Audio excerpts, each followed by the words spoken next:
Olá, começamos a semana com uma nova edição das notícias. Se ainda não conhece o nosso canal, confira os últimos vídeos e inscreva-se para saber mais do que está acontecendo na Ucrânia e no mundo.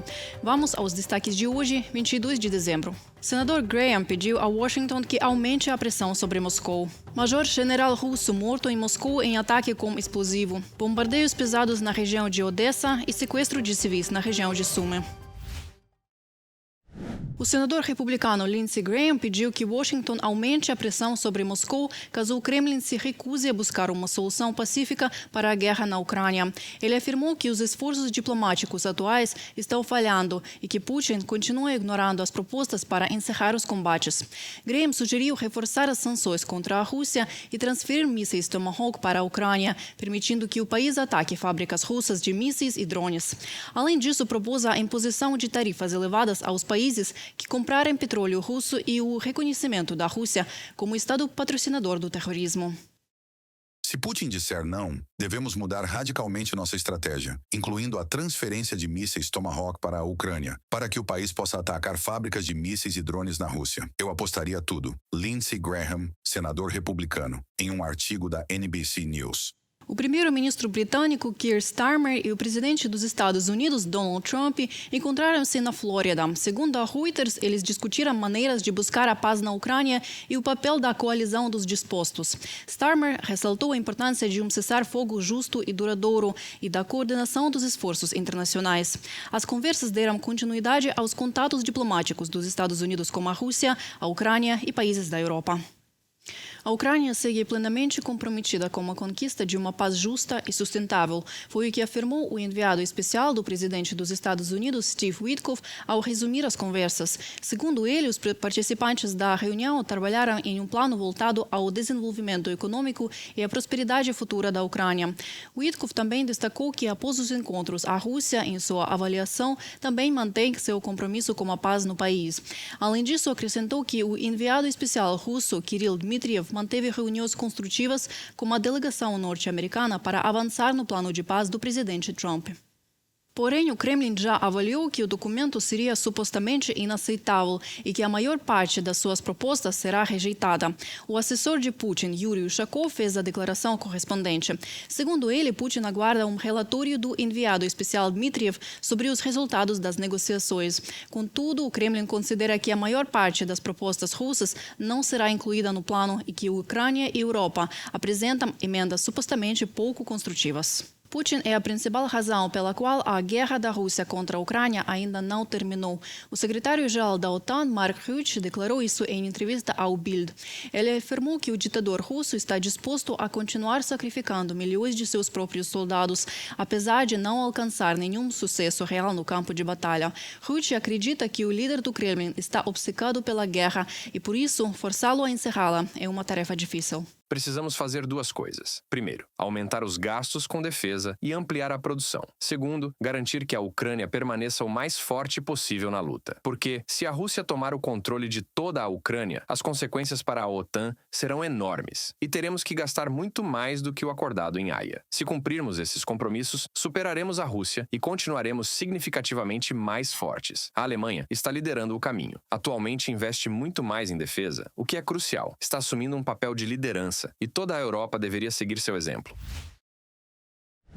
As forças de defesa da Ucrânia eliminaram mais 1.120 militares russos no último dia, segundo informa o Estado-Maior das Forças Armadas da Ucrânia. Além disso, os defensores ucranianos destruíram 3 tanques, 10 sistemas de artilharia, 109 drones. Desde o início da invasão em larga escala, o exército russo perdeu no total 1.197.860 soldados. Também foram destruídas 2 viaturas de combate blindadas e 64 unidades de veículos automotores e tanques de combustível. Um importante centro ferroviário de abastecimento para as tropas russas na região russa de Rostov ficou paralisado. Os painéis de relés do principal centro logístico do exército russo na cidade de Bataisk pegaram fogo. Como informa o movimento de resistência ATEJ, a maior parte do fornecimento de armas e pessoal para a frente sul passa por esse centro. Agora, os suprimentos militares estão paralisados e o planejamento operacional corre risco. Um general-major russo foi morto no seu carro em Moscou após uma explosão. O Comitê de Investigação russo confirmou que o veículo pertencia a Fanil Sarvarov, chefe da Direção de Treinamento Operacional do Estado-Maior das Forças Armadas Russas. O carro explodiu pouco depois de Sarvarov entrar no veículo e começar a dirigir. A explosão aparentemente foi causada por um artefato explosivo artesanal colocado sob o veículo. Acredita-se que o alto general russo tenha participado das operações de guerra da Rússia na Ucrânia, assim como em operações militares anteriores na Chechênia, Ossétia do Sul e Síria. Na noite de segunda-feira, a Rússia lançou 86 drones de ataque contra a Ucrânia, segundo informou a Força Aérea Ucraniana. As forças de defesa aérea ucranianas neutralizaram 58 veículos aéreos não tripulados.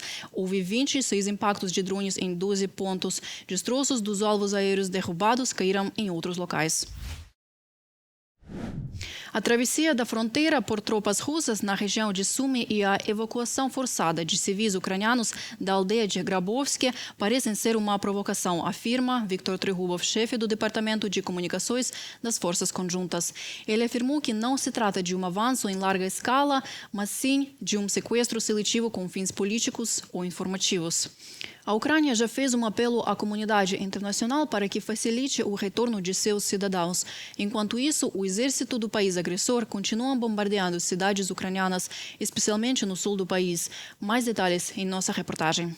1.300 drones de ataque, quase 1.200 bombas aéreas guiadas e 9 mísseis de diversos tipos. Essa é a quantidade de armamentos aéreos que a Rússia lançou contra as cidades ucranianas na última semana, segundo informou o presidente Volodymyr Zelensky. O ataque principal concentrou-se no sul da Ucrânia, sendo a cidade de Odessa a mais afetada. Os serviços competentes trabalham sem descanso para restabelecer o fornecimento de eletricidade e água às residências da população civil. Acompanho de perto o que está acontecendo ali, imediatamente após os ataques massivos, que não são nem os primeiros nem os últimos, pois ocorrem constantemente. Realizamos várias reuniões em formato virtual e por telefone. O comandante recebeu a tarefa de implementar rapidamente soluções infraestruturais temporárias, a fim de garantir que a população tenha acesso a tudo o que é necessário, ao menos as necessidades mínimas, desde alimentos até combustível, suprimentos médicos, entre outros.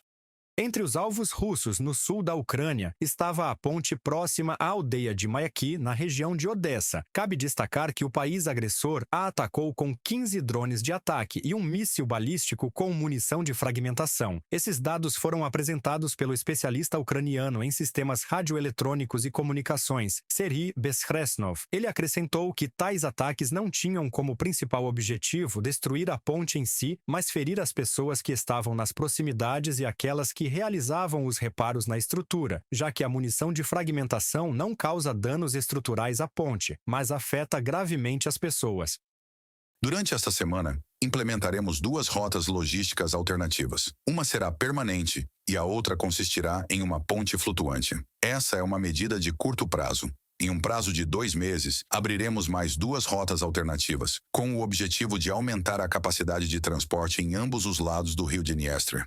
Oleksiy Kuleba, ministro do Desenvolvimento de Comunidades e Territórios. Infelizmente, esses ataques tornaram-se frequentes. A explicação é simples. Os russos não têm outras opções para influenciar o sul, já que não conseguem demonstrar avanços em terra em nossa direção. Há 3 obstáculos em seu caminho rumo a Odessa: os rios Dnipro e Bug Meridional, e um liman. Pelo mar, tampouco tem possibilidade de avançar, pois isso exigiria uma operação terrestre conjunta, além de já terem sofrido perdas graves de grandes navios de desembarque. Devido ao aumento dos ataques terroristas contra a infraestrutura civil na região de Odessa, 2 postos de controle na fronteira entre a Moldávia e a Ucrânia operam sob um regime especial. A Polícia de Fronteiras Moldava recomendou aos cidadãos que se abstivessem de viajar para Odessa.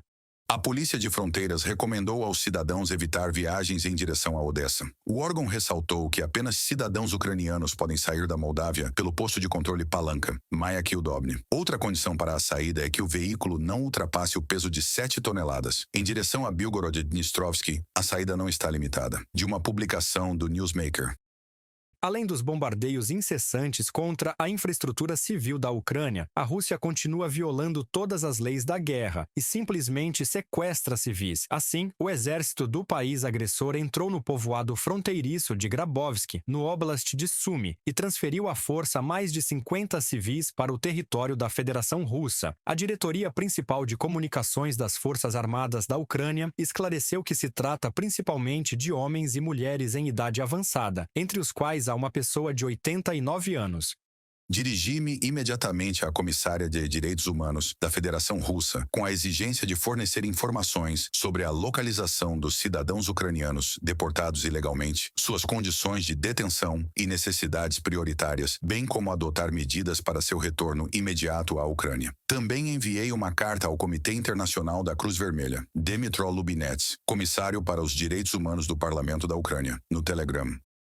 Cabe recordar que, em Haia, foi criado um organismo internacional que analisará as decisões sobre o pagamento de reparações à Ucrânia pelos danos causados pela agressão militar russa. Trata-se de dezenas de bilhões de euros. A criação da Comissão Internacional de Reclamações para a Ucrânia foi oficialmente aprovada em 16 de dezembro, durante uma conferência em Haia. Já em 20 de dezembro, a Grécia tornou-se o 35º país a assinar a Convenção para a criação da Comissão Internacional de Compensação destinada a examinar os pedidos relativos aos danos causados à Ucrânia. E tudo por hoje. Se você achou as informações relevantes, inscreva-se no nosso canal e deixe sua opinião sobre os últimos acontecimentos nos comentários.